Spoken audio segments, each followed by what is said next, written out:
അടുത്ത ദിവസം ഓഫീസിൽ പോയെങ്കിലും മനസ്സ് അവിടെ ആയിരുന്നില്ല. രാത്രി കണ്ട ആ നിഴൽ മനസ്സിൽ നിന്ന് പോകുന്നില്ല. സഹപ്രവർത്തകരോട് ചോദിച്ചു, ഈ ബിൽഡിംഗിനെക്കുറിച്ച് എന്തെങ്കിലും കേട്ടിട്ടുണ്ടോ? അവർ ആദ്യം ചിരിച്ചു. പിന്നെ ഒരാൾ പറഞ്ഞു, ആ ബിൽഡിംഗിൽ ആരും കൂടുതൽ നാൾ താമസിക്കാറില്ല. എപ്പോഴും ആരെങ്കിലും ഒരു മാസത്തിനുള്ളിൽ മാറിപ്പോകും. എന്റെ നട്ടെല്ലിൽ ഒരു തണുപ്പ് പാഞ്ഞു. വൈകിട്ട് മടങ്ങി ചെന്നപ്പോൾ വാച്ച്മാൻ എന്നെ വിളിച്ചു. സാർ, രാത്രി ശ്രദ്ധിക്കണം.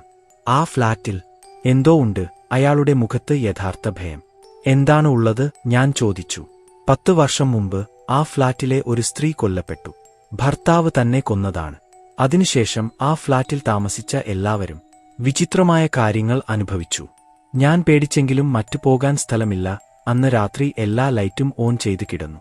12 മണിക്ക് വീണ്ടും തുടങ്ങി. ഇത്തവണ ശബ്ദം കൂടുതൽ ഉച്ചത്തിൽ. ഡൂം ഡൂം എന്ന് ആരോ വാതിലിൽ ഇടിക്കുന്നത് പോലെ. വാതിൽ തുറന്നു നോക്കി. പുറത്ത് ആരുമില്ല. പക്ഷേ കോറിഡോറിൽ തണുപ്പ് അസഹ്യമായിരുന്നു.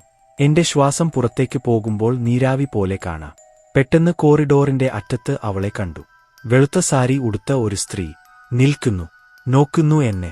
അവളുടെ മുടി മുഖത്ത് വീണിരിക്കുന്നു. പക്ഷേ കണ്ണുകൾ, ആ ചുവന്ന കണ്ണുകൾ എനിക്ക് കാണാം. അവൾ പതുക്കെ എന്റെ നേരെ വരാൻ തുടങ്ങി. നടക്കുന്നില്ല, പൊങ്ങി വരുന്നു. രക്ഷിക്കൂ എന്ന് ഒരു ശബ്ദം. തണുത്ത, ദുഃഖഭരിതമായ ശബ്ദം. ഞാൻ വാതിൽ ഇടിച്ചടച്ച് ഉള്ളിൽ പൂട്ടി. രാവിലെ വരെ കരഞ്ഞുകൊണ്ട് മൂലയിൽ ഇരുന്നു. എനിക്ക് മനസ്സിലായി, എനിക്ക് സഹായം വേണം.